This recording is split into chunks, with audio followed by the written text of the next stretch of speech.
All right. Well, that was fun. We had a little bit of an issue with the microphone, so luckily we were able to get that figured out. All right, let's grab something real quick that we're going to go over some pretty disturbing statistics tonight, unfortunately. Hang on one second. Let's get our bearings here real quick because that just messed us up a little bit, but at least we know what the problem is. So that's helpful.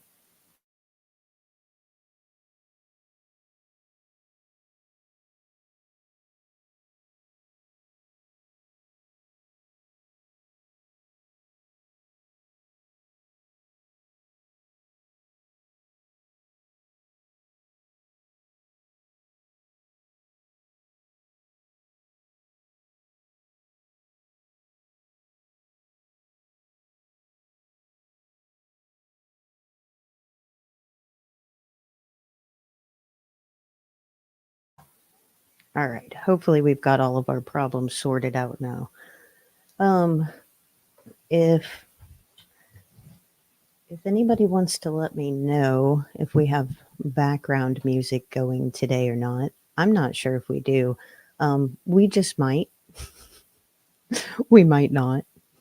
And it may have just switched up. You know what? I don't think we do.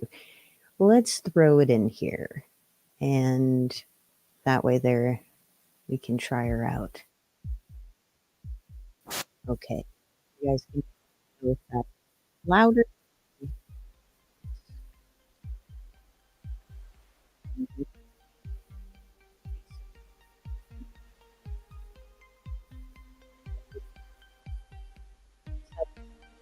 Here. Thank you, everybody, for tuning in with us to go over this really terrible report.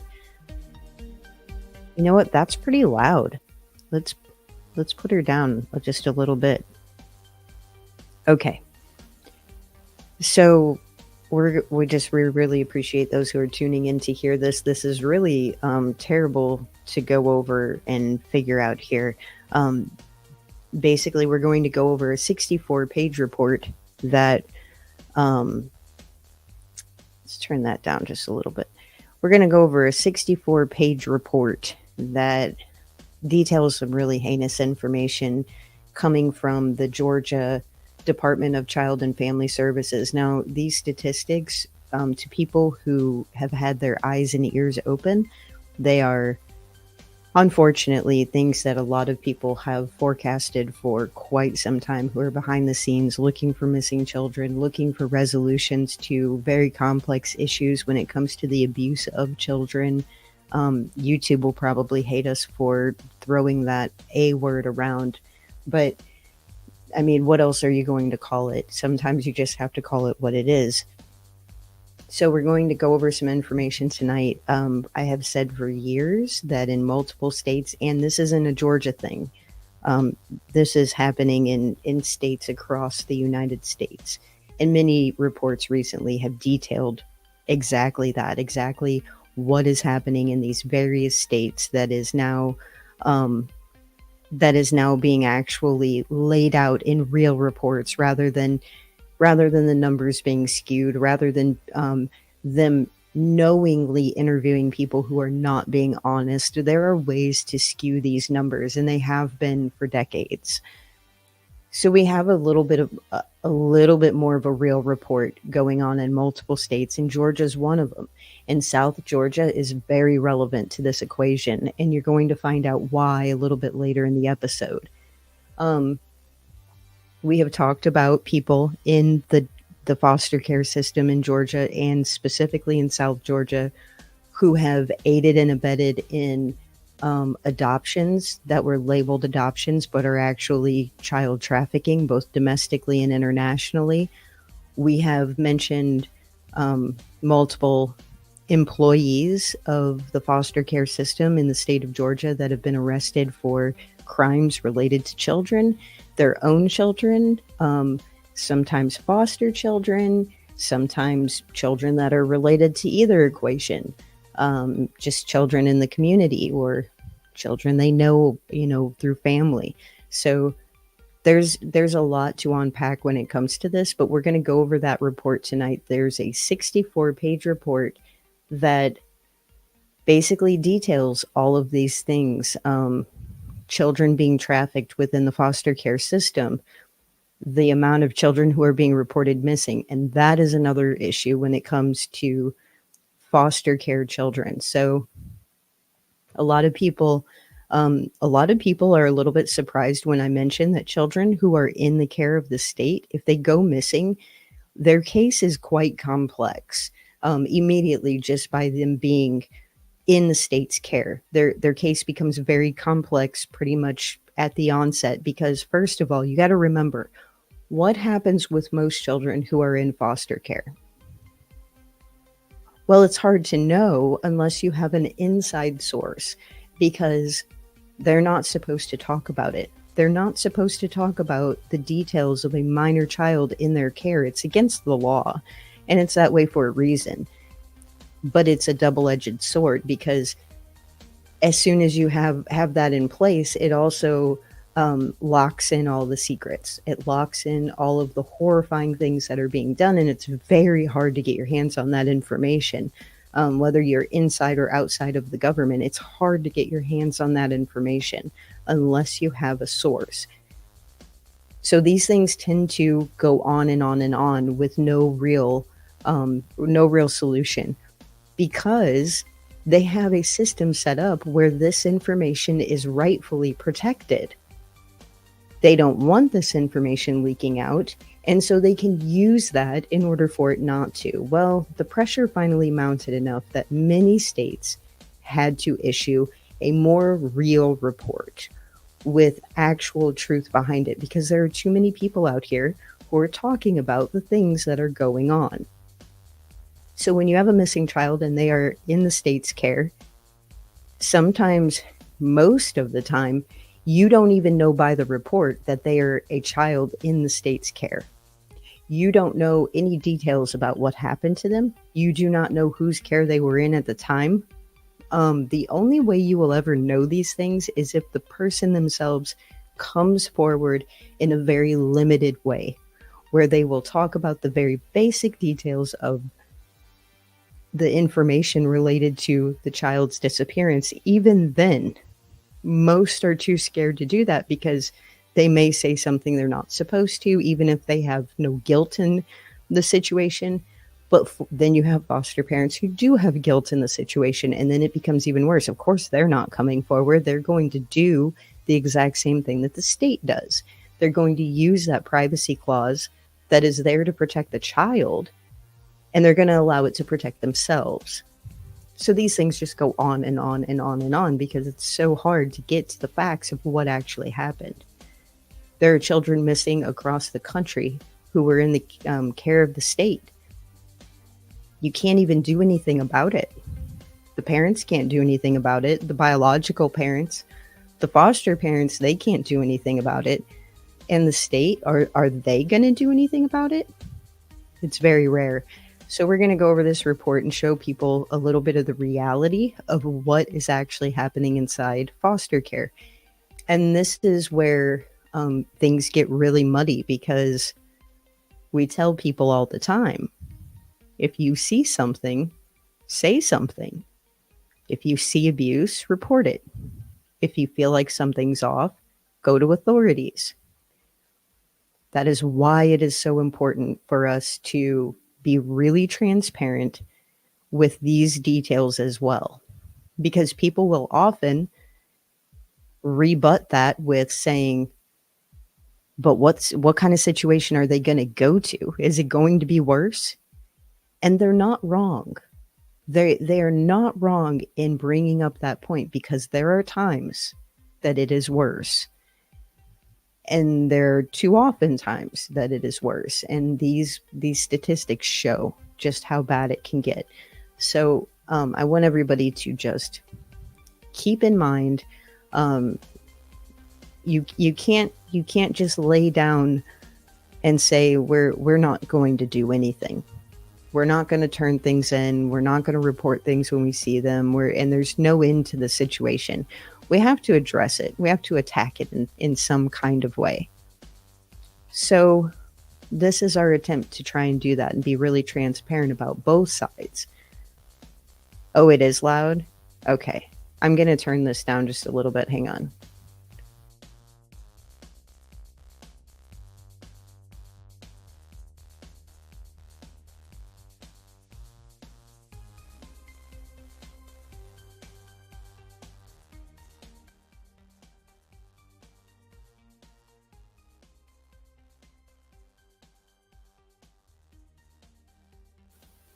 All right, that should be just a little bit better. Okay, so basically that's where we're at is we have this ongoing situation within foster care systems, missing children, trafficking, um, abuse of children. There's this, and it's circular when it should be linear.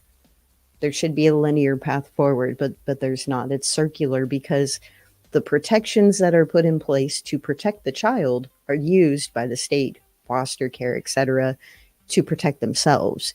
And then these details become buried. But for once, they're not being buried anymore. And I'll be totally transparent. I do not believe that even this report is an accurate report. However, it is the closest report I've ever seen to accurate. So I'll give that little disclaimer. I'm going to share my screen really quick. We're going to go over this report. We're going to go over some other information that I feel everybody needs to know before we view this horrifying report by the state of Georgia. Let's grab an article really quickly before we go over this. All right. And thank you for letting me know that that was too loud. We're going to try to have a little background music for our lives. Things can be a little weird in between when we have little hiccups. So that way there, at least everybody has a little music rolling in the background. So let's grab a couple of things really quickly here. These reports are really scary stuff, especially when you think about the amount of children that are in the care of the state. Okay, so let's go back. Before we look at the report, let's go backward a little bit. Now, I myself, along with a lot of other people, parents, advocates, lawyers, you name it, have all been showing up to behind the scenes meetings that are open to the public on Zoom, or you can go in person. You know, now a lot of them are on Zoom, but there are some still being held in person. And you can show up and basically be present for the meeting. And at the end of the meeting, you can give any thoughts. I often do. I often let them know who I am, that I'm an advocate with experience in these details and what my concern is, depending on what state, what county, what case, all of those different things. So people who have been showing up to these meetings for a long time are well aware of what is going on behind the scenes and how atrocious things are and how much just really needs to be addressed. My personal opinion is this system has never worked and never will work. The system that we currently have as what we know as foster care, it is not a system that is meant to succeed. And unfortunately, big changes need to come and quickly, because children are literally being sacrificed in the process. So let's go backward. Let's go back to December. So in December, there's a report that says the following, and this is from Atlanta News First. So in this report, it says, as the U.S. Senate subcommittee held its fourth hearing Thursday into the nation's foster care system, 4 families who've had heartbreaking experiences with Georgia's system are desperate to see the outcome of the federal probe. You have the tears that are shed, said Alicia, one of many parents eager to voice their frustrations and with the foster care system. You have birthdays that are missed and Christmases that are missed. You have all of the days that you cannot get back. In February 2023, following reports from Atlanta News First Investigates, independent watchdogs, and other media outlets, they reported that children in the care of the Georgia Division of Family and Child Services have been subjected to abuse and neglect. The U.S. Senator John Ossoff, a Democrat from Georgia, and Marsha Blackburn, a Republican from Tennessee, launched a bipartisan inquiry into the issue. And this is what has to happen more. This is why it is important that you promote communication between yourself and the people in your community, whether you believe that you agree politically or not, because this is how you get things done, by people actually putting their differences aside, working together, and understanding everyone has differences. Literally everyone. If you decide I'm not talking to a Trump supporter and I'm not talking to a Biden supporter, your children are going to suffer. And this is a great product of that. It took years to get a report like this. I mean, absolutely years to get something this close to the truth. Alicia was among, and that's mine. that was not in the news article. We're continuing on now with the news article. Alicia was among the group of 4 families who spoke to Atlanta News First Investigates about the federal probe, all of whom believe Georgia's DFCS system has failed, and that federal oversight is needed. Alicia, a mother of 3 with who no longer has custody of one of her daughters, said she's written to both the state and federal leaders. Her daughter has medically complex needs, which led to the state investigating abuse allegations. That anybody who watched the recent trial, the Taking Care of Maya trial, got to see firsthand what happens to some families who have children with complex medical issues that are not believed by doctors, and then doctors turn the parent into the state thinking they're abusing the child, making up all of these illnesses, when in reality the child has a complex medical issue. Those children are taken out of their homes more than children who are actually facing real horrific abuse. The case was closed and unsubstantiated, according to documents that she provided. However, the state did not return her daughter.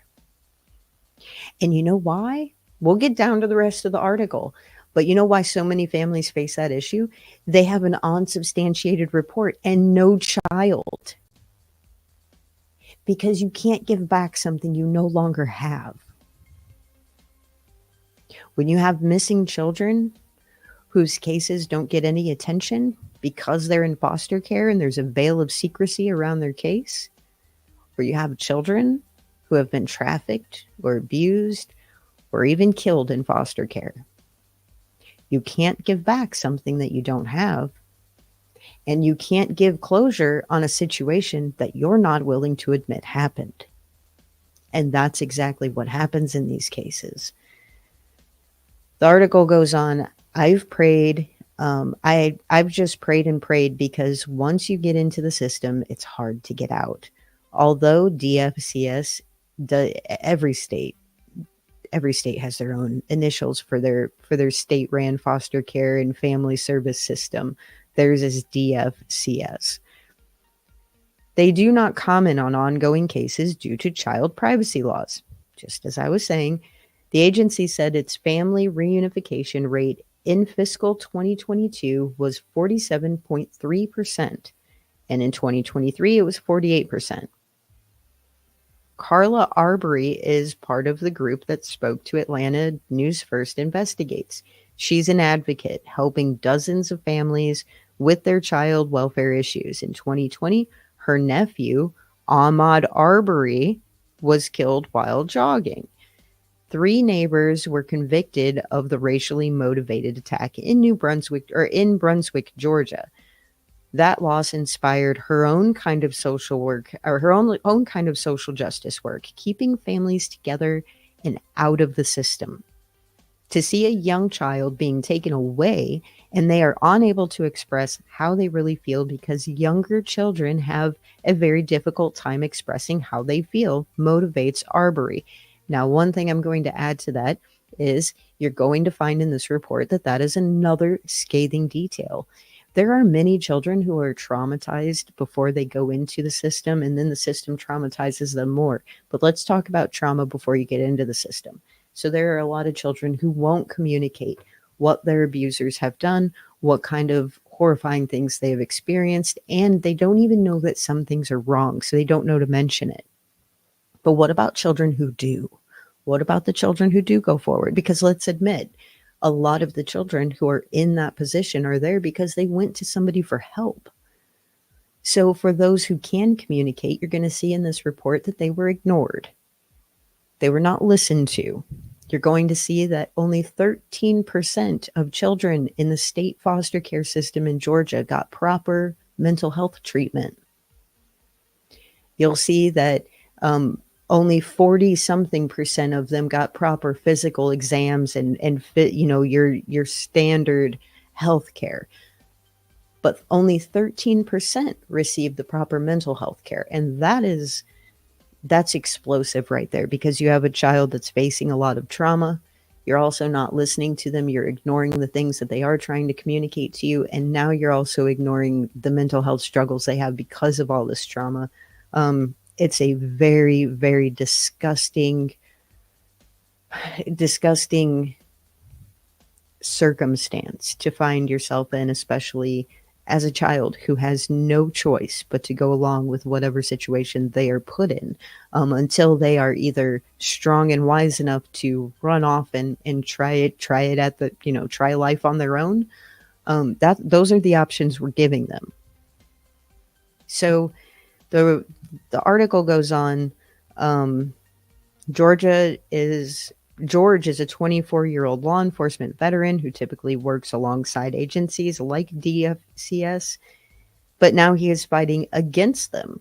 He said that the state took legal custody of his grandkids while the biological parents served jail time. When you see how these lawyers and judges are handling these cases, it makes you sick. It just gets to me. I mean, let's take a pause and put ourselves in a different state. Utah, Ruby Franke and Jody Hildebrand, they were part of a horrific set of events when it comes to the way that they were handling the children in their care. It wasn't the first time that these reports were made. It wasn't the first time that anything happened.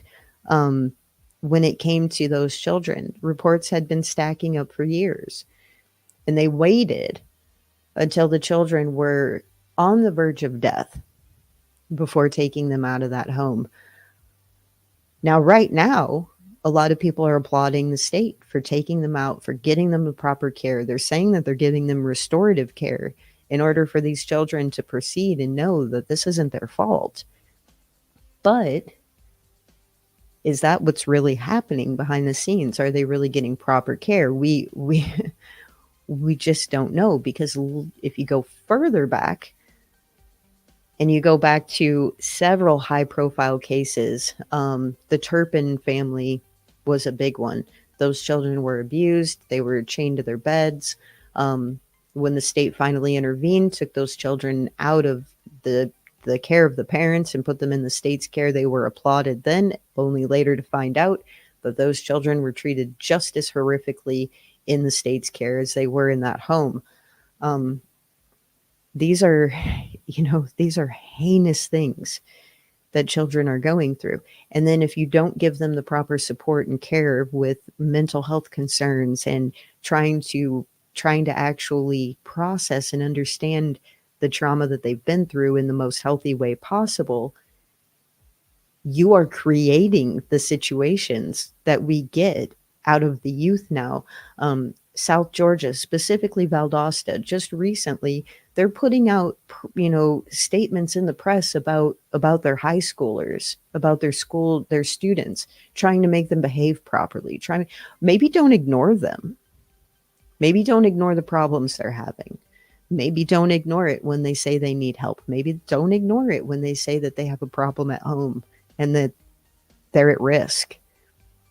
Maybe don't ignore it when they act out, because maybe they're trying to say something else that has been long ignored. It's it's a really disturbing situation. I don't feel like Lowndes County is properly addressing the situation. Clearly, there are problems. There are problems. When you have this many kids acting out the way that they are, there are big problems that need to be addressed. And it goes way beyond the actions that you currently don't like from teens, from preteens. This is when these problems start to go spiraling out of control, when a child has been ignored. So, moving forward, let's go over to this report.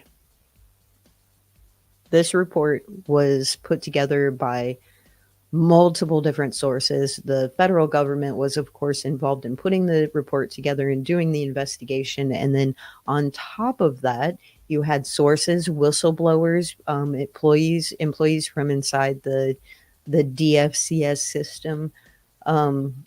There are a lot of people that helped put this report together. So let's go over here. And I will share this link too, so that anybody who wants to can just go right out to this report. So it says basically that the federal government provides over $12 billion annually to state welfare, or to the state child welfare system, through a variety of formulas, funding, and other grant programs. 3 primary sources of federal funding and policy for state child welfare programs are tied, or I'm not going to bother reading all the titles, of the Social Security Act and the Child Abuse Prevention and Treatment Act. To receive funding under these grant programs, state foster care systems must comply with certain requirements and submit oversight.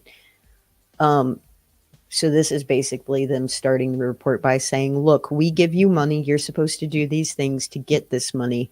Without us, you're not going to be able to provide this type of service. You need to get with the program. Your numbers are off the charts. That's what that is.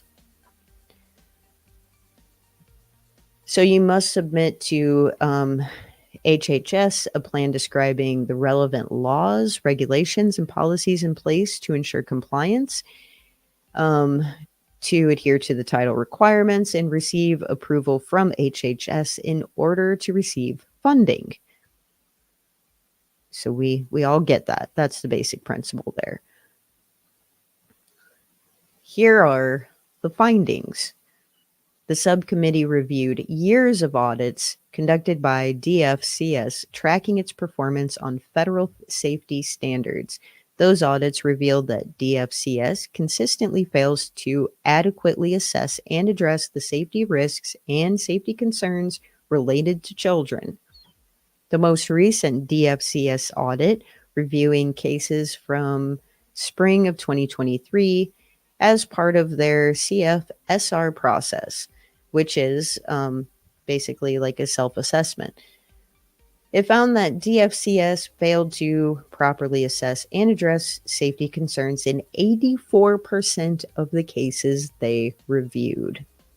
Reviews of prior annual progress and services reports submitted to HHS and internal audits performed by DFCS Quality Assurance Unit, which both tracks their CFSR federal metrics, shows that DFCS performance assessing and addressing safety risk was, for the Q1 2023, the worst it has been in the last 7 years.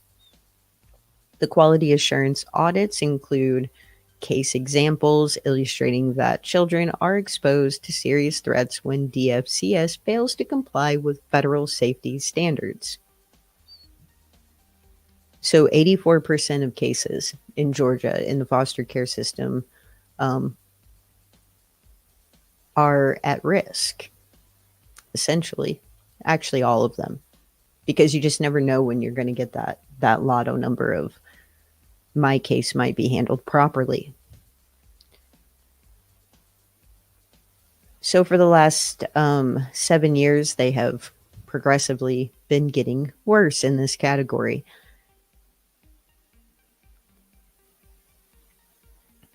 And if you see here, you can see them within the last year from 2022 to 2023 take a steady dive.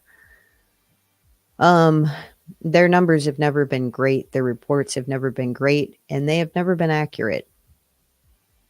Because how do you make a report like this accurate? It's very difficult when you have so much information that is being hidden, not reported, not said out of fear. These reports will never be accurate, but this is the closest to accurate that I've ever seen. All right, let's scroll down. So DFCS, the self-assessment found that in 4 of 14 regions across the state, 0 reviewed cases demonstrated adequate safety management. 14 regions across the state of Georgia. Not one single reviewed case demonstrated adequate safety management. That means that there's no case in the foster care system in the state of Georgia that was properly reviewed for what type of risk that child was under. That's their entire job. If you're taking a child out of their home, that is your job. You do a review of the overall situations and circumstances of that child, mental health, trauma, what kind of abuse they have already gone through, what type of home they need to go into, what kind of services are they going to need? Do they need to be taken to a different school district? Does that district need to be in an area that is populated by certain demographics? Yet these are all things that are supposed to be done when you're taking in a child that has received trauma that can be complex. Not every child that goes into the system's care has an elevated risk of because of the past trauma that they've had, but many do. None of these cases received any type of assessment to see what is there, what do we need to do, what kind of services need to be provided. Not one. They have a 0% ratio for adequately reviewing safety management when it comes to an intake of a child, management of a child, oversight of a child. These aren't gas regulations. These are children. I mean, not saying gas regulations are less important, but we treat them better than children. This is absolutely heinous. Okay. The assessment identified trends in the DFCS practice that contributed to low scores on federal metrics for both risk assessment and safety management, providing services to families to protect children and prevent removals. Delays in providing services to address identified safety concerns or failure to provide needed services altogether, failure to thoroughly assess and address safety concerns, failure to assess and engage all household members, lack of visits occurring in the home environment, failure to engage collaterals or contacts with individuals outside of the family under review who can provide insight on the child's safety, such as pediatricians, teachers, and the delays or failures to develop and monitor safety plans or plans to ensure a child's immediate safety by identifying and putting into action controls and resources. Literally, those are all the things that need to be done when you intake a child. They're doing none of it. When states are found to be out of conformity with federal requirements, HHS requires states to develop a program improvement plan, a PIP. The states that fail to complete their plans face financial penalties. HHS placed Georgia on a CFSR PIP in, drum roll please, 2017. 2017. So they already knew it was crap. They already knew nothing was being done. And it only got worse. So when you know that daddy federal government is on your back, watching, making sure you're doing your chores, and you still just let your room be a freaking mess, that's like, they just don't care. I think that it's very clear that we can officially say the state of Georgia does not give a shit about children. Let's go on. Children, Youth, and Families at HHS testified before the subcommittee that Georgia failed to complete its PIP and was subsequently fined for failure to achieve some of its required CFSR PIP measurement plan improvements. Yet data shows that even after being fined by the HHS, DFCS performance on federal safety metrics continued to decline. HHS raised concerns about DFCS poor performance on safety metrics in response to the 2022 Annual Progress Report and Service Report, asking DFCS what accounts for the big drop in performance in 2015 to the numbers to 2020 and 2021. They're like, what is going on? Why do you guys suck so bad? Yeah, that is what they're saying. Why do you guys suck this bad? How? It feels like it should be impossible. But here we are, and you guys are absolute crap. I mean, this is insane. This falls on everybody. This falls on the state. This falls on foster care workers. This falls on employees of the DFCS program in Georgia. This falls on local law enforcement. This falls on many. When local law enforcement do not treat child crimes with the absolute utmost of care and speed and accuracy and commitment and passion to actually get a resolution so that that child does not have to continue to endure that, realizing that children that have to endure such things grow up to have very complex issues that sometimes come out in societal ways. Nope. Georgia don't care about any of that. And I'd say that the proof is all in this report. This is a combined effort. This is a combined effort of the entire state of Georgia.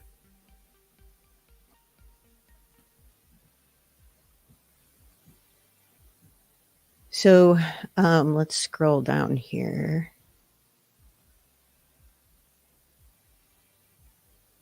Yeah, this stuff is pretty bad. So, Fulton County, Georgia, November 2022, a child fatality.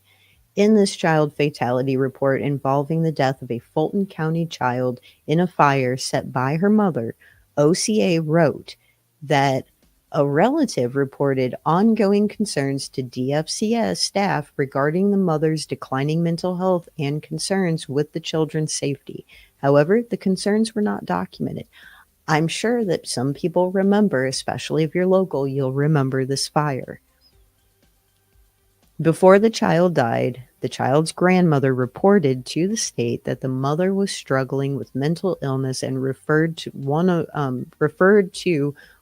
her children, who was ultimately killed in the fire set by the mother, as the devil. Instead of performing a safety assessment as required by policy, which would have involved visiting the family and speaking with the mother and the twins, it could have been revealed that the twins were in imminent danger. But DFCS instead requested that law enforcement perform a welfare check. How many times have we heard that? Let's cue Harmony Montgomery. Let's cue about... I have like a flood of names coming to mind, and that's just sad. That's just sad. I said the one that a lot of other people know about, but I'm thinking of a lot of names that other people wouldn't know about. There are children all over the map where this has happened. Lori Vallow, Chad Daybell is now in court for the homicide of those two children.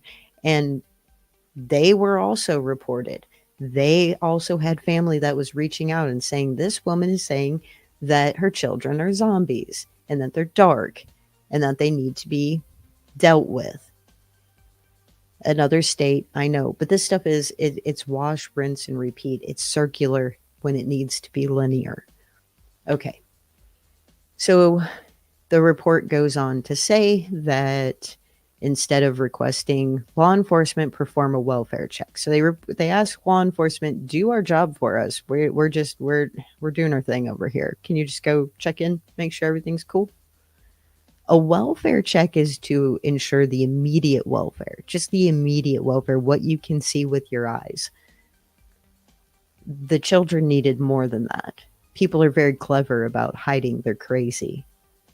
The fatality report noted that the decision to outsource the welfare check to law enforcement took place after a mass termination of staff in Fulton County, leaving staff with more work than they had the capacity to maintain in a manner consistent with the policies.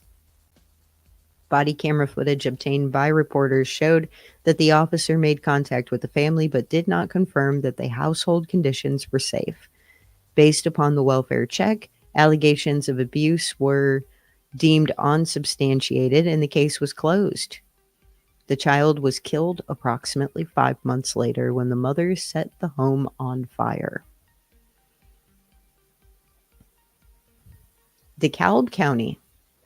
In this child fatality report, OCA wrote, this case was an abbreviated closure, although allegations of possible physical abuse and substance abuse by the biological mother should have been dispositioned as an investigation.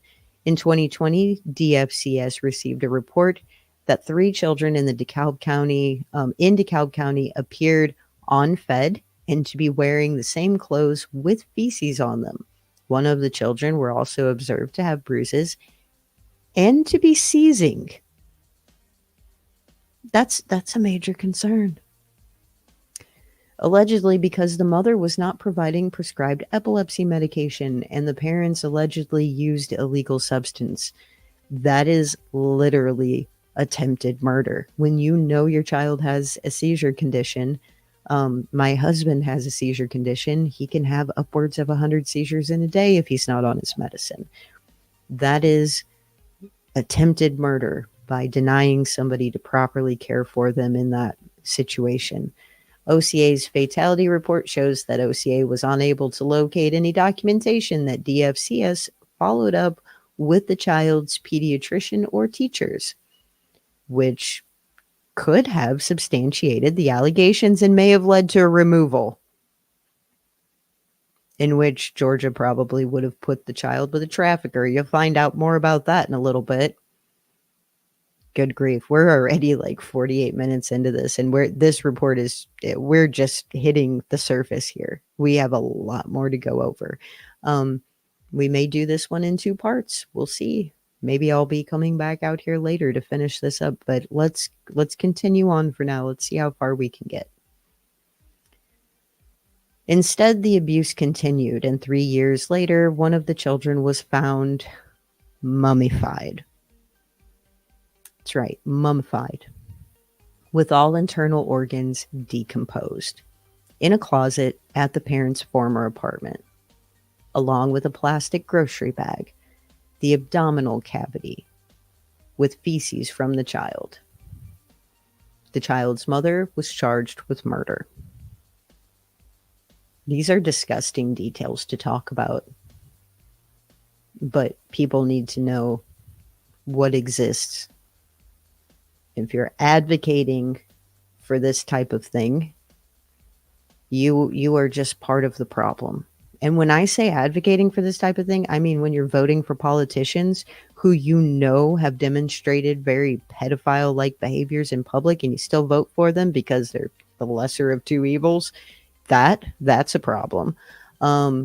When you go along and you do not speak up when you know something is clearly a problem, that's an issue. When you claim to be a child advocate and you look away when you see things happening in real life, or when you see an actual child in trouble, or When you claim to be a child advocate and collecting details from people about a situation that a child is going through, and you just collect those details for fun and don't actually turn them over to law enforcement, and you don't thoroughly do your job as an advocate, don't claim to be something you're not planning on being.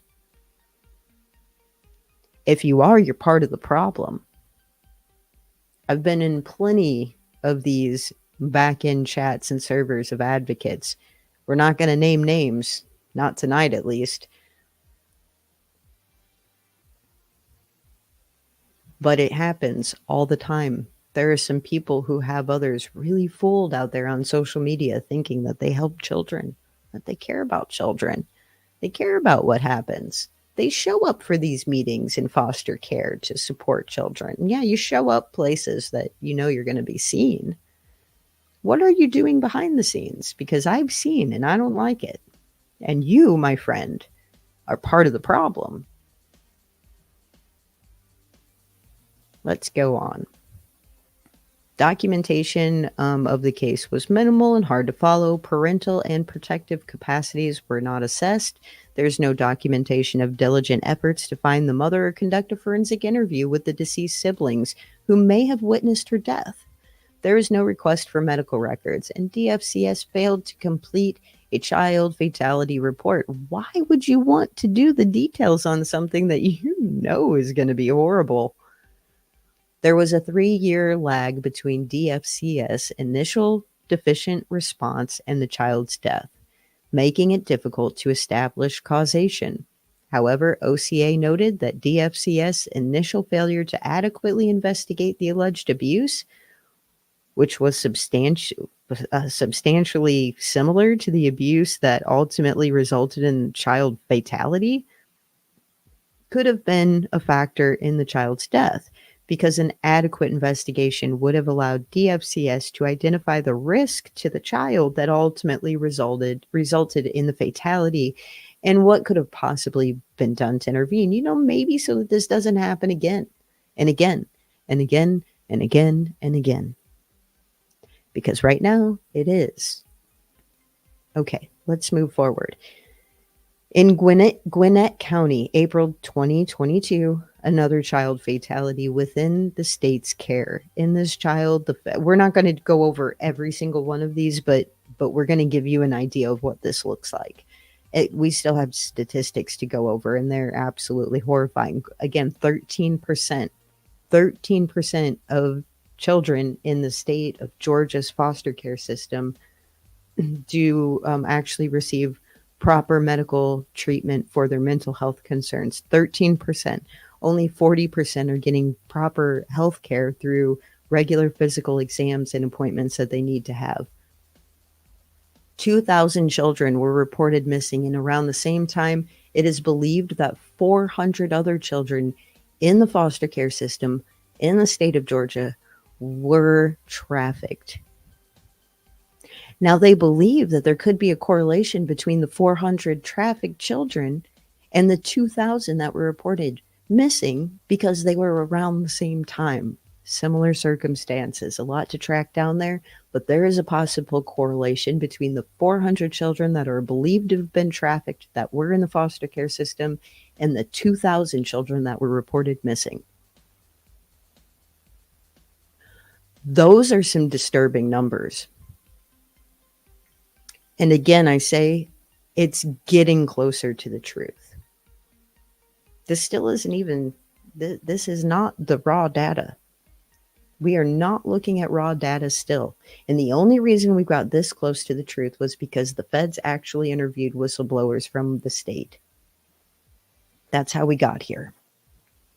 And that is the only way we got here. There's a veil of secrecy, rightfully so, to protect the child from their information being all over the place.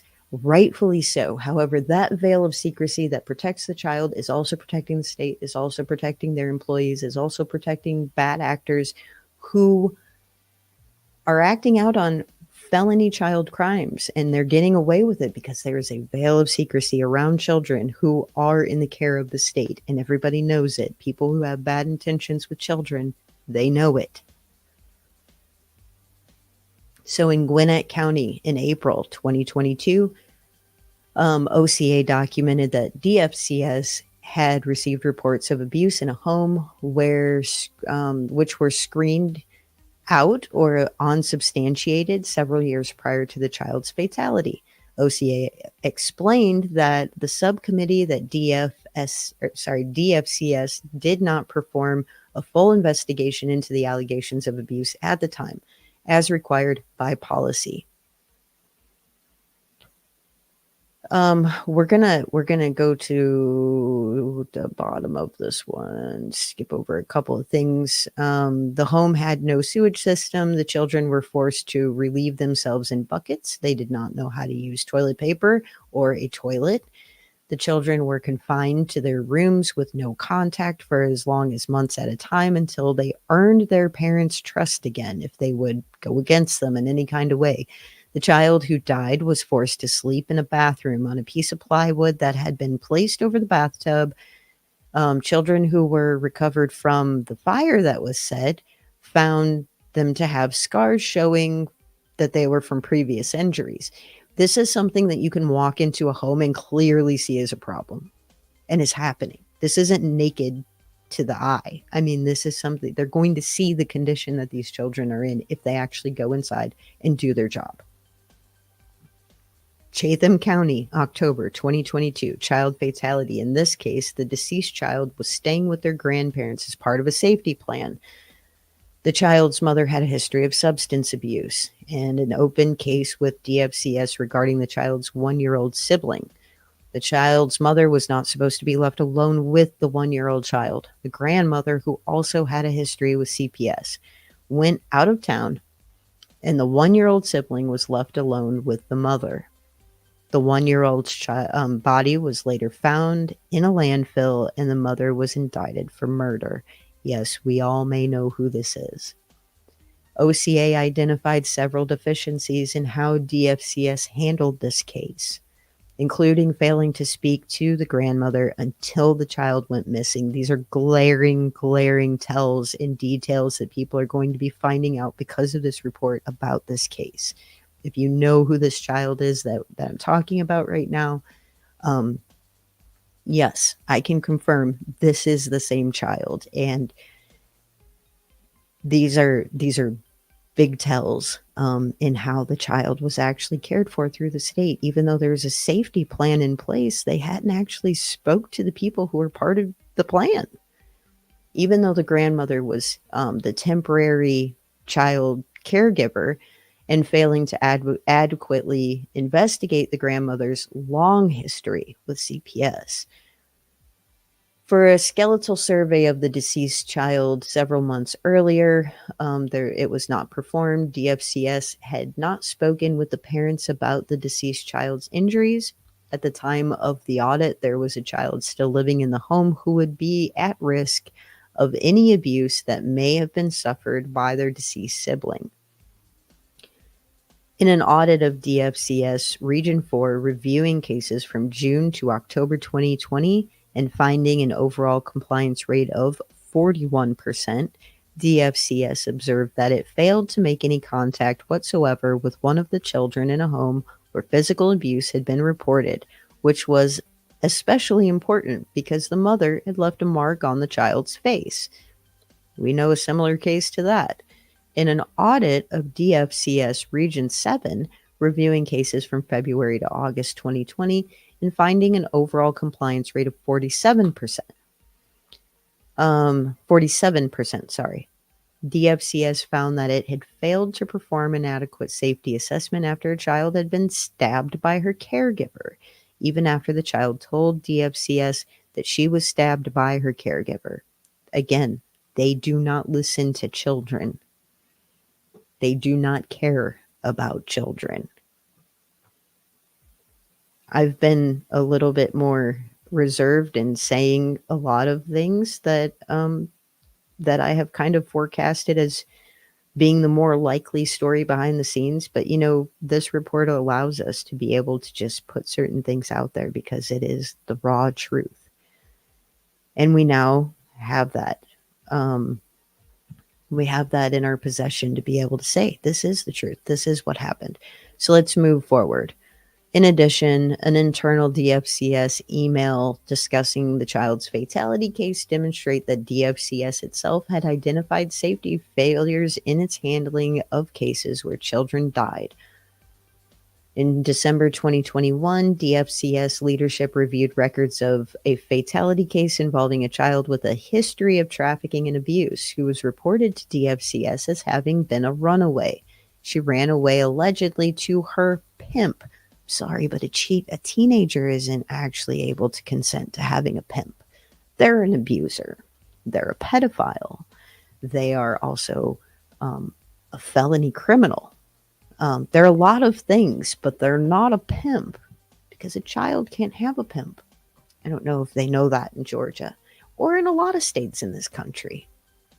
The Children's Advocacy Center of Georgia reported that less than a month before the fatality, the child's mother reported that she could not supervise the child at home, and the Department of Juvenile Justice recommended that the child be released to DFCS custody, but DFCS did not respond. According to CACGA, the child reunited with her pimp. It says this in the report, like literally. This is I just needed, yeah. Okay. Just read the words on the paper. All right. Justice recommended that the child be released to DFCS custody. According to CACGA, the child reunited with her pimp instead and was killed in a police chase car with her pimp. I don't know how you can deal with these details because they're horrible. Okay. Let's go on for a moment. We seem to still have everybody here, so we're going to keep reading for a minute. I usually try to wrap these up around 45 minutes. I know this is a long time to kind of sit here. People are in a 15 to 30 minute mindset these days, and we try to stick to that, but we're going to keep going for a minute here. So in 2021, DFCS leadership analyzed an infant fatality case involving a family with an open family preservation case. DFCS noted that the following key takeaways from our FPS Family Preservation Services involvement leading up to the child's death. There seems to have been a significant impact regarding the lack of significant translator services. There is a lack of any active services or interventions. There are inconsistent contacts and contacts without purpose. There are multiple safety red flags in this case, including a collateral contact from the maternal grandmother about 3 weeks before the child's death that notes the maternal grandmother encouraged the case manager to put the biological mother the biological mother's children into foster care while the biological mother receives a psychiatric evaluation. The maternal grandmother believes that the children are not safe in the home and that the children are being abused by the biological mother in the home. 3 weeks later, the mother reported to police that she found her baby cold and non-responsive. After the infant died, the mother was charged with second-degree murder and third-degree cruelty to children. In a 2023 child fatality where a toddler was killed by blunt force trauma to the head after being neglected and abused in the custody of foster care, by foster parents employed by the state of Georgia, DFCS identified numerous failures in its handling of the case. For example, DFCS reported that the background information on the foster care parents, including CPS history and criminal history, were not discovered in the vetting process. No, they weren't looked for. They weren't looked at, and stated that it remains unclear to the agency staff what specific criminal background information can and is routinely shared during the vetting process. If the potential foster parents do not freely disclose their criminal history, critical information may never be known. The the foster family had documented a history of using inappropriate corporal punishment against children in their care, and a previous DFCS directive prohibited the placement of nonverbal children in their home because they could not report abuse or neglect.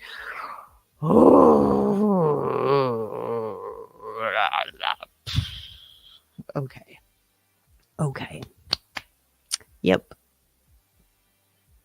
The foster family had a documented history of using inappropriate corporal punishment. They would not put nonverbal children there because they wouldn't be able to report. But DFCS doesn't listen to children when they report things about their foster. So why would that even matter? Why would they care? Oh, a federal court monitor appointed in connection with the ongoing case, which required DFCS to maintain certain practice standards related to the investigation of maltreatment allegations and placement of children, noted that this fatality particularly troubling in that it indicated serious systemic challenges that are at the core of the consent decree. On October 25th, 2023, the subcommittee heard testimony. And this is going to be a lot of testimony that they went over. We're going to skip that for now. I think we're going to have to go and do a second video about this. So we're going to go down to a different part of the report for right now. And I appreciate everybody that's tuning in to listen to me rant about these horrific details. We've been saying this for years, and it's finally actually making its way to the public. So this is another big one. And if you hear a really sad pup in the background, he also is restless at the 45-minute mark, and he will probably get a little mouthy here in a minute. Yeah, that's Senior Han, and he does most of the actual work around here. Okay. So again, I appreciate everybody tuning in. We're on Twitter. We're on Facebook. We have a huge resource panel that we're putting together for everybody in the Lowndes County area, full of resources. If you need help, you actually have, a full list of where you can reach out. You also have a list of what's available to you for free, things to do around your town, ongoing cases that are open in your area so that you know who to look out for. All right. Lots of things coming for the Titletown scanner. We have to be the Titletown scanner because the Titletown scanner was canceled. The county of Lowndes several years ago encrypted their radio traffic. You're not allowed to know too much about what happens behind the scenes. So we want to make sure that we get that information out there, especially for people that the type of information that people need to know about. If you have children, if you are in need of help, or if you are in a situation that requires certain resources, we want to make sure that people know what their rights are, know what's available to them. Okay, let's go back to the report. Hundreds of children in DFCS care were likely sex trafficked in a 5-year span, and nearly 2,000 have been reported missing. Yeah. But I was called an idiot when I said that was the high probability. Federal law requires DFCS to report children who go missing from their care to the National Center for Missing and Exploited Children.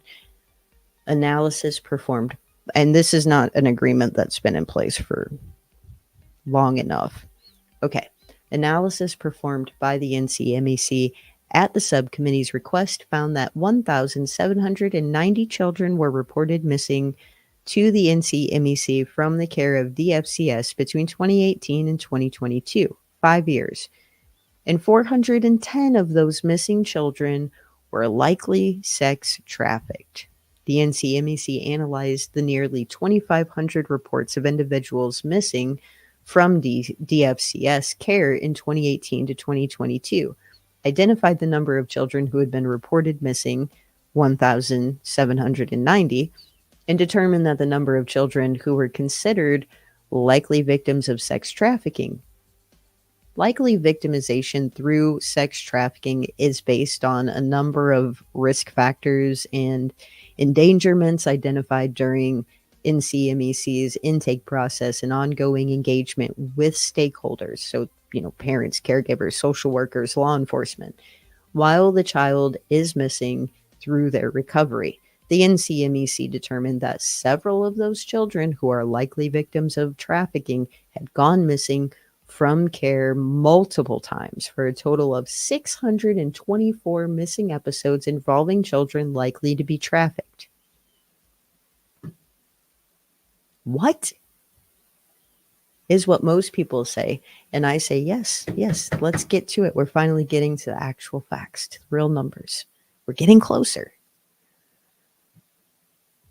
Okay, so the NCMEC testified that children who go missing from the child welfare placements particularly are vulnerable to trafficking and other life-threatening forms of child endangerment. Because, if you're in a bad situation at home and you get taken away by the state and they put you in an even worse situation, you're probably going to be trying to find a way out. And what happens when a child's trying to find a way out? They don't typically make the best choice because they're still a child. In a later hearing before the subcommittee, the FBI confirmed that vulnerable populations tend to be at higher risk of being trafficked.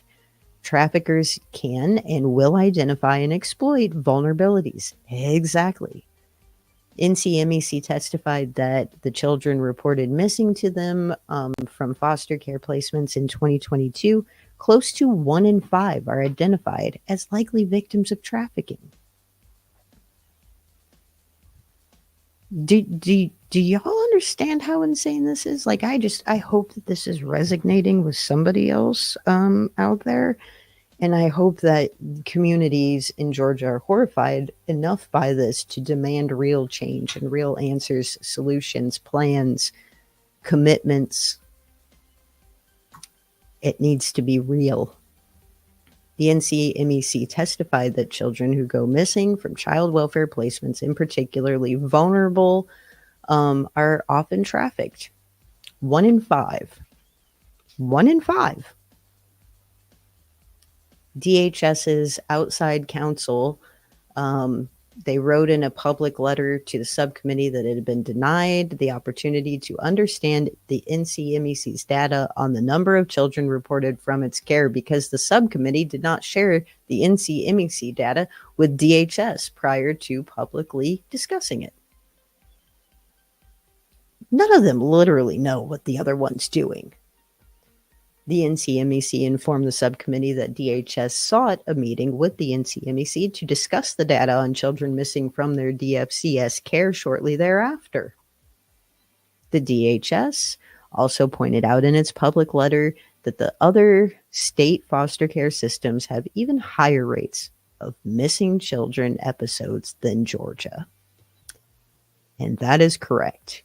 This is not just Georgia, but they are part of the equation. They are part of the problem. There are many states operating this way. Many. There are more states operating this way than not. Sadly. So, yes, this is a horrifying problem that keeps on happening, and it keeps preventing or keeps causing situations like Harmony Montgomery, like Quentin Simon. It keeps over and over. There, almost all of these situations, when you have a child that's missing because of their own circumstances inside their home, you can guarantee a report was already made. You can guarantee people have already called, family, friends, school staff. People have been calling. People have been sounding the alarm bells, and nobody did anything. Nothing. Not a thing. Didn't matter. Wasn't important enough. So this is a major problem, and what are we going to do about it? What are we actually going to do about it? Are we going to say, oh, we need better foster parents? Oh, we need better policies? Because they're not following any of the policies they already have. They're not listening to the people that actually matter, which is the people genuinely doing something as foster parents and the children in all of these people's care. Those children will tell you what's happening inside of a foster home that shouldn't be if you'll listen to them. But a child knows when they're not being listened to. They know when they're not going to be taken seriously. They know when they're being pushed around. They know when they're not being prioritized. And they're going to know not to open up to those people. Because what is it going to do at the end of the day? Not a damn thing. It's not going to help anybody, including them. If a child has already made it to the point of foster care, they already know they have very limited options and they better use them wisely. So this report also goes on. Let's scroll down just a little bit here. In interviews and testimony before the subcommittee, multiple juvenile court judges in Georgia reported that DFCS has suggested that judges improperly prolong children's time in juvenile detention, exposing them to unsafe conditions where they cannot access the care and services that they need.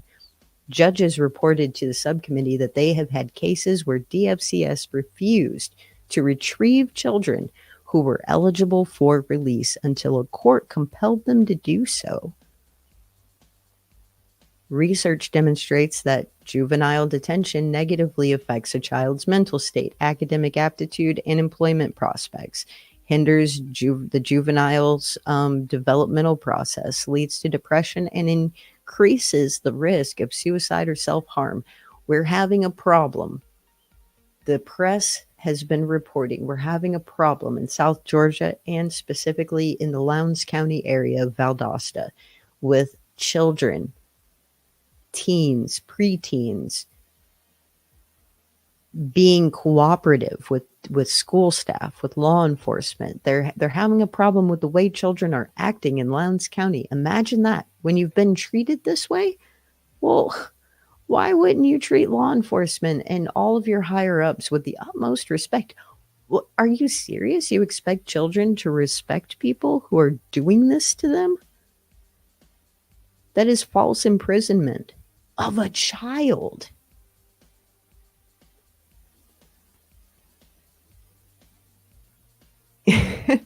A juvenile court judge in Paulding County testified before the subcommittee about the harms children experience when they are detained unnecessarily, explaining that they are absolutely terrified.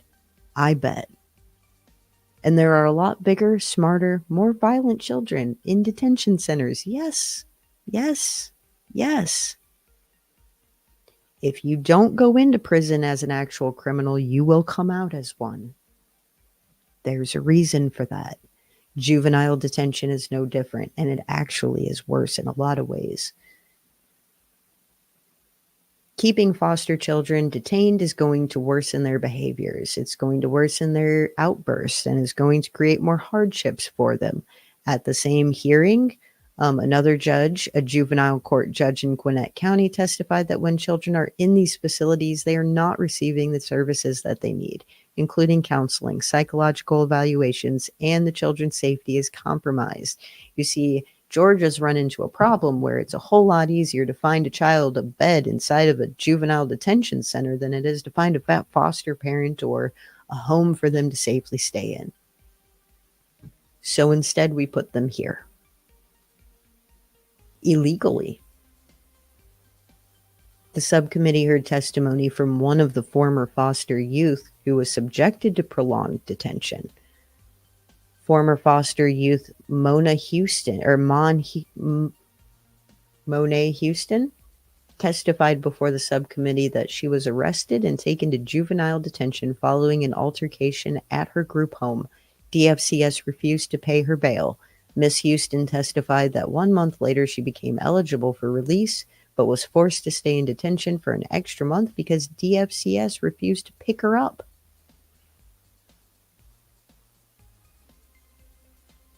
Another judge testified that when a judge at a meeting told Commissioner Broyce that detaining children for lack of adequate placement would violate Georgia law, he said, well, we can change that.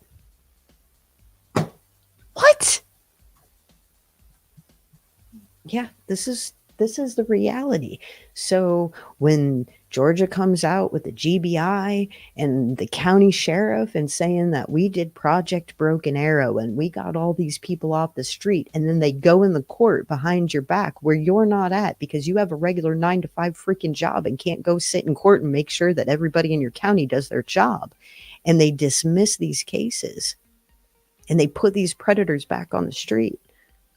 And all the while, residents of Lowndes County think that daddy government took care of the problem. Your kids are safer today because we got these people behind bars. No, they never even booked those people. I mean, really, this is how closely you have to watch these days, because this is what's being happened. We can't do this horrifying thing to a child because it's illegal based on Georgia law. Well, we'll change the law. Won't be tomorrow. Carry on. Okay. We need caffeine.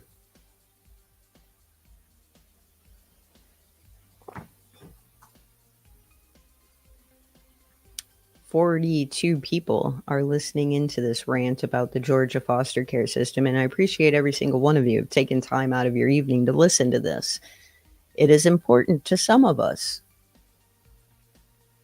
So let's scroll down just a little bit again, and I'm going to go ahead and put out an in-depth report on this that I will share out on our social media so that everybody can see it. We're probably going to do a part 2 on this because I have so much more to share.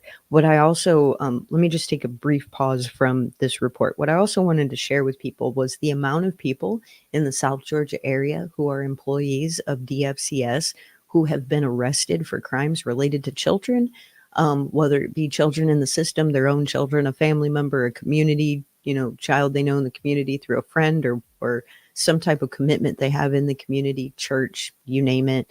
I wanted to go ahead and highlight those. I think we're going to have to do it in a follow-up episode. But there are plenty of people that we have talked about and people we haven't talked about yet who have been arrested around the Georgia and South Georgia area, who are employees, foster care parents, professionals within the foster care system that have been found to be guilty of child-related crimes, very heinous ones. These aren't small crimes either. These have to do with assault and abuse, and these are very bad crimes that they've been found to be guilty of. So I was going to go over those. We'll have to do those in the future. And I was also going to go over a couple other reports from around the South Georgia area that relate to this. Every single thing that we do on this podcast, whatever you want to call this ranted stream that we do on this channel, this report relates to everything we do, because ultimately everything we do has children in mind and their ultimate safety. The fact that we report on Broken Arrow, the fact that we report on the stings and operations that are being done, and the follow-up of were those people actually prosecuted and held accountable? Are they absconders now? Are they wanted? Are they actually accounted for? The follow-up information we do on offenders of different varieties, the information that we put out there about people who are arrested in the area, about crimes that are going undetected, about people who are in the Lowndes County area who are following and stalking women and children. All of these things matter. This report matters because when you have a problem like that, where do you turn? Well, the idea is that you report it and you go to law enforcement. Well, then what? Well, then we expect law enforcement to go and do something about it. Well, if they do something about it and it results in a child being removed, a juvenile being removed, somebody facing charges, those children have to have a place to go. And right now, this report is their place to go. If you can possibly process that. This report that we're talking about, this is Georgia's best resource for children who are facing abuse or some type of complex issue in their home. And the state also acts as an emergency backup for parents. There are situations in many states where you can go to the state and say you're having a problem that has become completely bigger than yourself with your child, and that they can step in and help. There are some states where that does work ish. That is supposed to be a resource. How could you see the state of Georgia as a resource if you were having an outlandish problem with your child, like they talk about these kids in Lowndes County that aren't listening? What are you supposed to do exactly?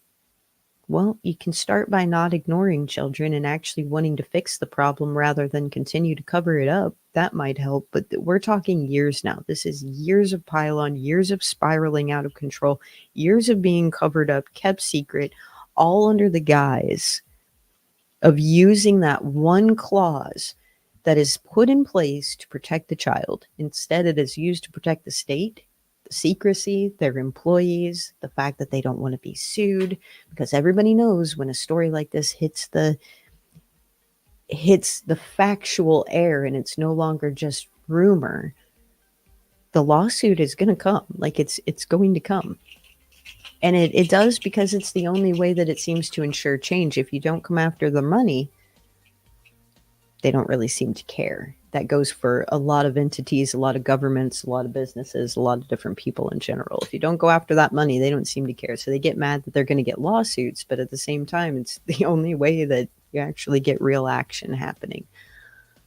So this was a lot to go over so far. I think we're going to continue on in another episode. We've already gone almost an hour and a half, and I just really appreciate, we still have numbers. We still have more people coming in and joining us. So I almost hate to stop, but I feel like this is going to be a very lengthy episode for people. So I think what we're going to do is we're going to highlight all of the information, and we're going to do another brief summary of the full report.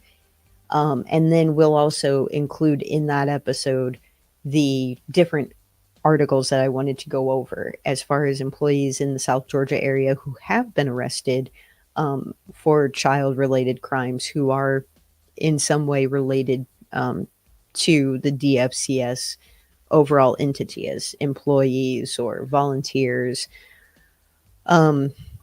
This report is on our page. You can find it there. I will also link it in this article.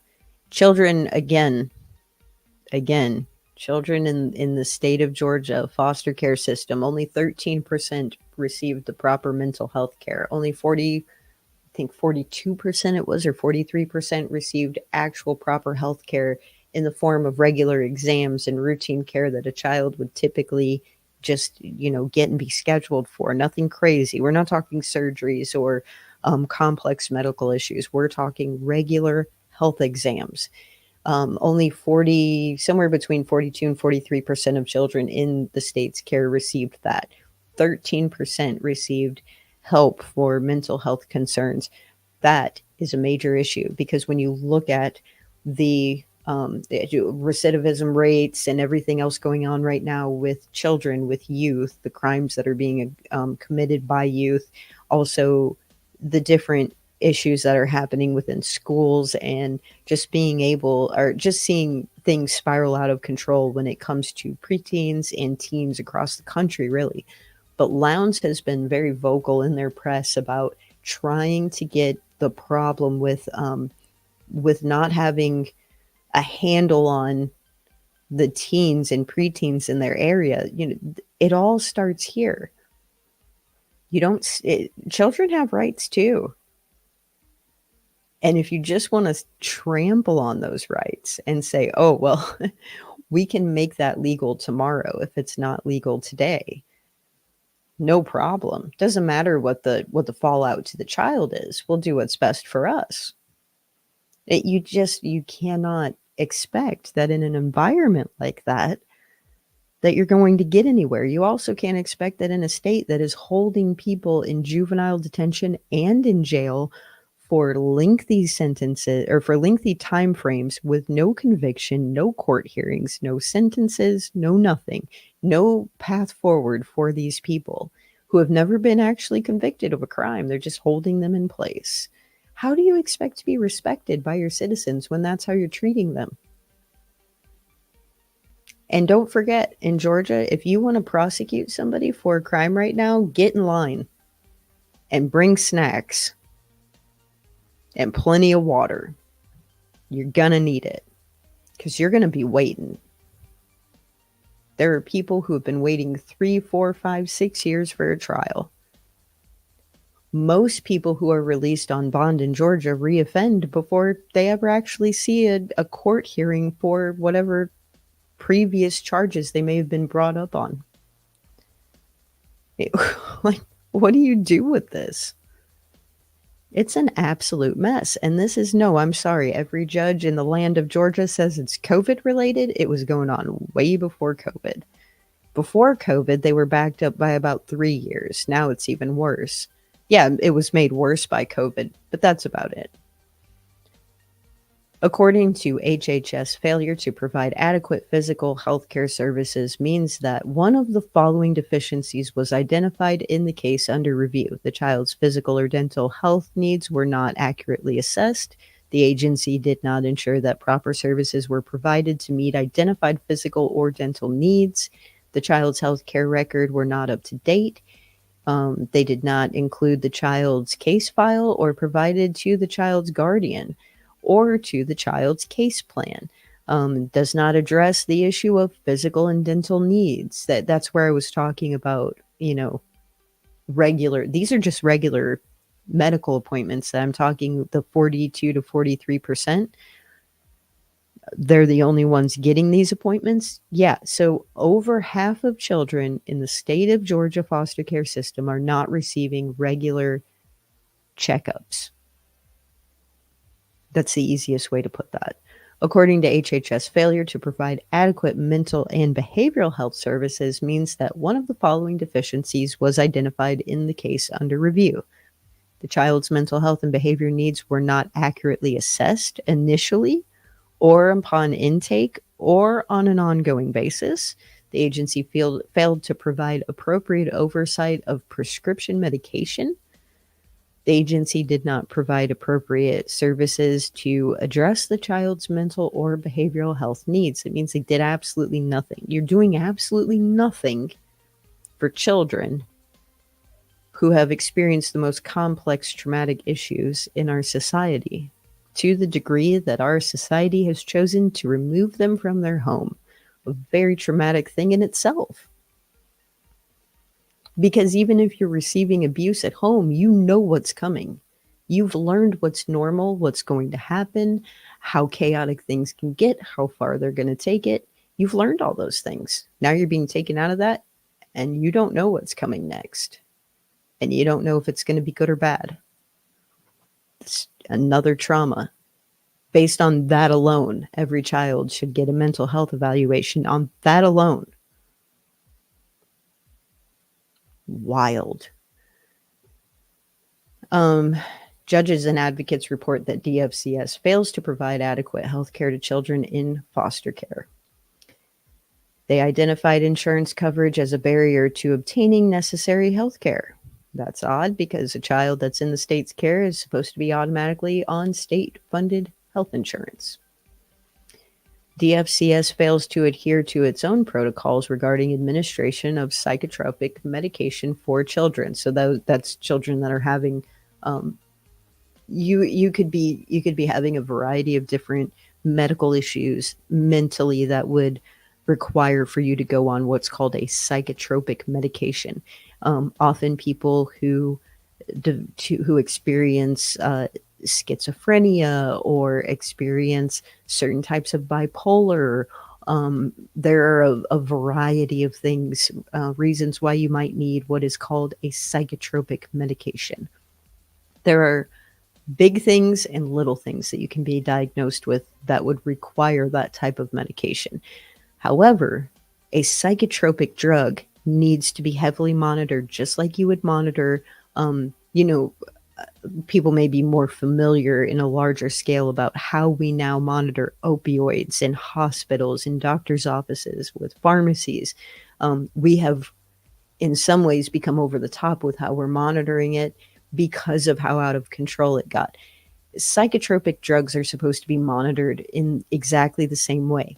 And if you're in a situation where you are administering drugs outside of a medical setting, you have to have a lot of oversight there to make sure that the people who are administering it, which would be foster care parents for the most part, unless they're in some kind of group home facility, then it's an employee of the state who may or may not be licensed medically to give that medication. So you need a lot of oversight there to make sure they're being given properly, they're being prescribed properly, just all the things need to be in place. So they don't want to do it. Well, if you don't do the mental health evaluation, you won't need the oversight because you won't be prescribing it. But we might have enough staff to do it for like 13%. Yet don't tell me it's not strategic. It is. So let's scroll down really quick here. DHS publicly dismissed OCA's 2022 report of systemic child safety failures without conducting a full and fair investigation. And that is why we got this report, because they were admonished 7 years ago, fined, told do better, a lot better. And they took none of it seriously. So now we get this federal report that basically publicly shames Georgia. But is anybody looking? Does anybody actually care? There's 50 of us in here right now that care. There's 50 of us listening to this in total through the different platforms that we're on right now with this live. That's, it's a low number in comparison to a lot of things, but it's great. I mean, it's great that we have 50 people here that actually care about this. Try to find 50 more. It's not easy. It's not impossible, but it's not easy.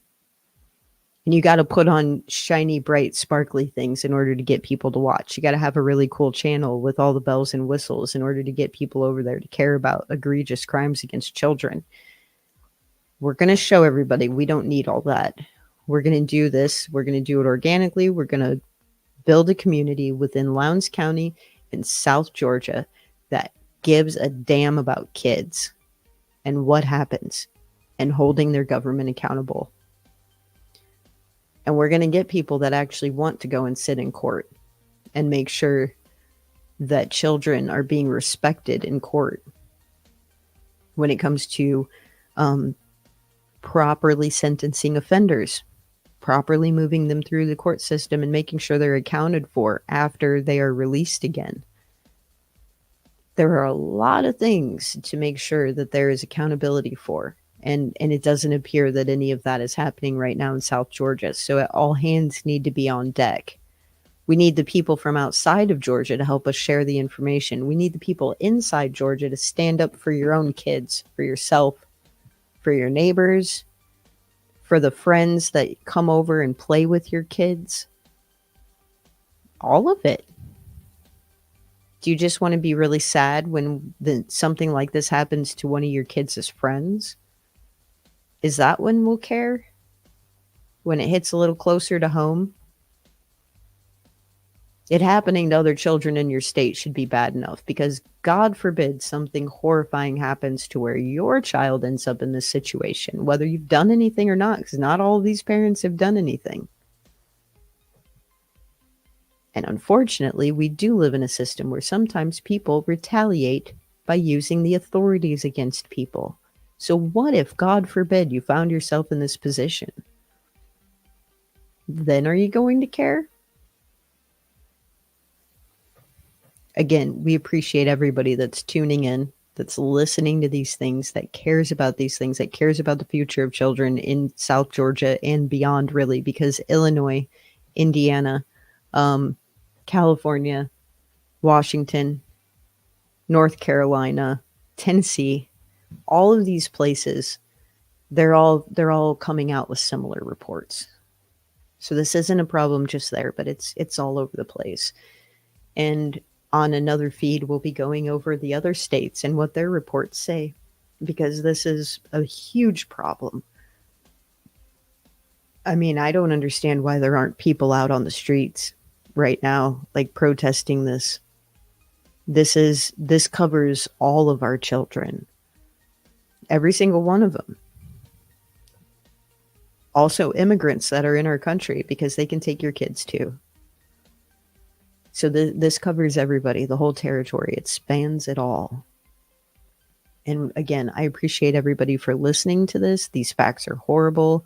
Let's finish scrolling down for just a second. I want to make sure that we cover at least the highlights here, and then I'm going to come back out with a part 2 that covers only the highlights, and then we're going to share with you the things from this report that are specific to South Georgia and Lowndes County.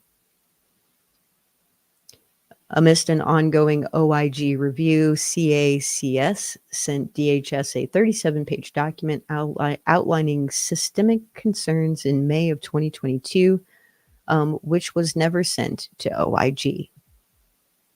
More failures. More and more failures just piling up all the time. DFCS analyzes the May 2022 CACGA submission and corroborates some systemic concerns. Imagine that. A January 2022 CACGA complaint dismisses and belittles the CAC concerns. Which brings me to a point that I quickly do not want to leave out of this overall report or this episode that we're doing right now. Here's what's happened since this report came out. Let's have a quick recap. Georgia has handled this report the way that they have handled everything else, which brought us this report. The statistics and the lack of effort to treat this situation as the real crisis that it actually is, was on full display. Since then, there have been politicians within the government in Georgia who are trying to sweep this under the rug, trying to make up excuses for why it looks so bad, trying to act like it's not as bad as it is, trying to basically dismiss as much of these heinous details as they possibly can. There are so many people distancing themselves from this report. There are so many people in departments that are blaming another department, just as they always do. No one is taking accountability for this report, for the numbers, for the stories, the situations, and the things that have come out. There have been neighboring states who have said, yes, our numbers suck. We need to finally be transparent about that so that we can address the problem, because we understand and admit that's the only path forward in all of this. So we're going to have to deal with the shame that we have really awful numbers and we need to change them. Georgia is still not willing to take that approach. They're still not willing to admit that these things are a problem. So I'm unsure how you fix it.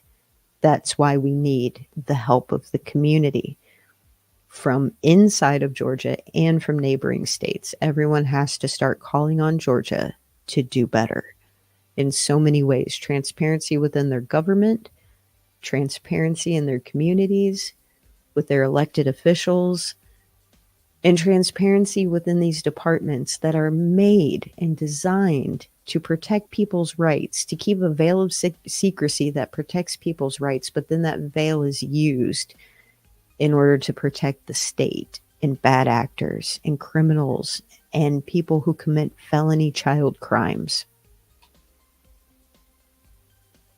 So I just want to bring that up. I just want to make sure that everybody knows Georgia's response right now to this is just as shameful as the report itself. And that is highly unfortunate, because there are kids behind this. There are real faces. There are real children that if you would see their picture today, you would be able to connect with these stories. You would be able to understand just how heinous this is, that there are real children that have no choice but to be in this situation. They can't go anywhere. They can't do anything.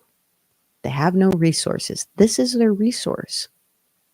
The state. This is the last stop for these kids to finally get change in their life. And this is the type of treatment that they're dealing with.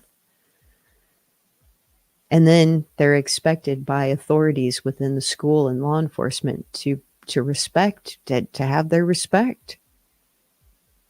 Who would expect a child to respect an authority figure who is doing this to them? That's heinous and very broken thinking. DHS is weakening independent oversight of Georgia's child welfare system by taking over the selection of members of Georgia's citizen review panels. To qualify for the federal funding under the Child Abuse Prevention Act, each state must create a panel of volunteers and child welfare experts representative of their communities who scrutinize, review, and make recommendations to the child's welfare system in an annual report. These panels are called citizen review panels, and their oversight is crucial. It's crucial accountability. The Children's Justice Act Task Force and the Child's Fatality Review Panel. For the last 16 years, DFCS contracted with an external entity, Care Solutions, to coordinate and independently staff the CRPs with knowledgeable experts across Georgia. Having citizens of the community as part of an assessment process and digging into case reviews and giving a non-agency perspective on what's happening around a particular case or overall in regards to the agency's practice is important. In 2019, the CPSAC noted that DFCS rate of compliance with federal standards on risk assessment and safety management had declined and warned that a rigorous evaluation is needed to determine a cause for declined performance.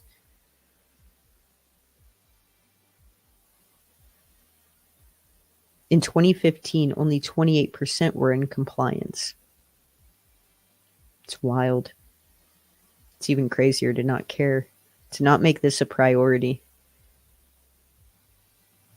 The next time that you're sitting at your kid's football game in Titletown, I hope you think of these kids.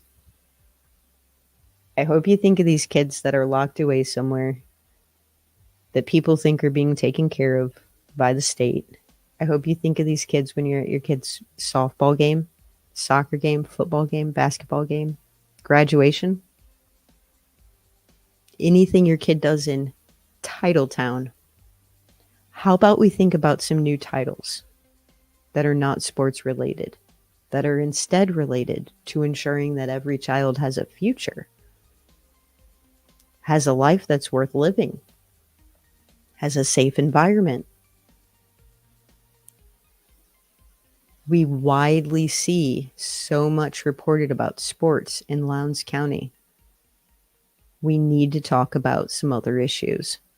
It's time to actually show that you care about your county for more than sports. These are big problems.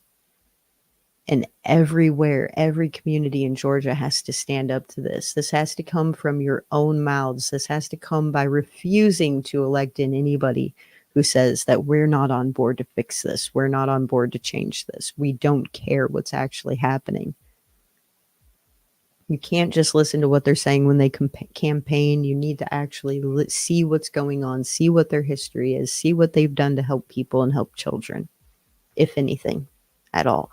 But the next time that you're at your kids' sports games, the next time you're at their school event, the next time you drop them off to school, and with the presumption that you will be picking them up later that day, or you will be seeing them get off the bus, or you will be sitting down to dinner with them, or you will be kissing them goodnight, I want you to think about these other kids.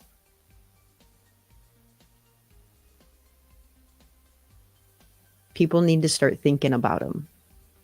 These are Georgia's kids. These kids are no longer in the care of their families. These are the state of Georgia's kids. If you're a resident of Georgia and you care, then it is your job to stand up for them. These are Georgia's children. And everyone in Georgia is accountable for making sure that their government's doing the right thing. So again, I want you all to remember the next time you're in Titletown and you're hoping that your kid's football team gets that next title, think about these other kids. They're trying to get a title too. But their title is a little bit different. It has to do with breathing tonight. It has to do with having a drink of water tomorrow. It has to do with knowing I'll still be alive tomorrow and nobody in foster care is going to kill me. I won't be so highly neglected or abused that I lose my life. I won't have to wonder if the next place I go is going to be even worse, because where I was removed from was pretty bad. This is even worse than that. I've been moved around to a few different homes and things seem to be escalating everywhere I go. That's what other kids are facing. They're not worried about whether or not they want to go to practice. They're not worried about whether or not they feel like cleaning their room. As you could see, some children in that report had no bathroom. They had no place to use the bathroom. They were sleeping on plywood. People were sent to the home to check on it. They gave the check mark of all clear, all good, and went about their business. Nobody ever went inside that home and looked. A matter of a DFCS worker walking 10 more steps inside of a home and taking one quick glance around would have changed the trajectory of that child's life forever. And that's pretty wild to think about. People tend to get really upset if, something doesn't go right in a game that their kid's playing in. Meanwhile, this is literal life and death we're talking about. And I promise if it was your kid, you would care. You would get out there, you would stand up, and you'd be real loud about it. You might even be physically violent. I'm not asking anybody to be physically violent. I'm asking for us to prevent the physical violence that's already going on. So make sure that you stand up to it, make sure you get real loud, and make sure that you demand that your leaders in government locally are doing as they say they're doing. Because I bet you any money that judge, if he's asked if he ever said that, he would probably say no. And you'd probably have to actually produce the record to show that this judge said, oh, well, if something that's bad for children isn't legal today, that's fine. We can continue doing it and we'll just make it legal. All right, so we'll end with that. We'll be back with a part 2 that's going to be an outline of this full report, and along with all of the articles that I feel are relevant to the Lowndes County area, DFCS employees that have been arrested for crimes related to children, both in their family, the community, and in foster care, trafficking of children that are in the state's care, and several other articles that I wanted to bring up in relation to this. So we'll be back with a part 2, and we have other things to get out. Hopefully this week we'll actually be able to get them out, and I hope to soon be able to bring you that resource list. Every time I think we're about there and finished, I find a lot more things to add to it. I want to make sure this is a very thorough place where people in Lowndes County can go, find the resources they need. We're going to have everything listed here: food banks, shelters, free programs, schools, things for kids to do in the community, volunteer projects, just you name it. It's all going to be there. Whether you need a hand or whether you have a hand to lend, there's going to be things in there for you to know about in the Lowndes County area. All right, everybody have a good night. We really appreciate the people who are tuning in for this. Every week we have a little bit more. I think the last time we had like 30 something people. Tonight we've got 54 people tuning in, and we're just a little channel really randomly doing everything organically, and people are showing up because they seem to appreciate the things that we're taking very seriously. So we also appreciate you and all of the families who are behind this effort, who have been victimized in the Lowndes County area, also appreciate you. And they feel like they actually are getting some support, finally. So please keep showing up to help support, not me, not this channel, but the actual faces that are behind these horrific stories that really need some justice. All right, everybody have a great night.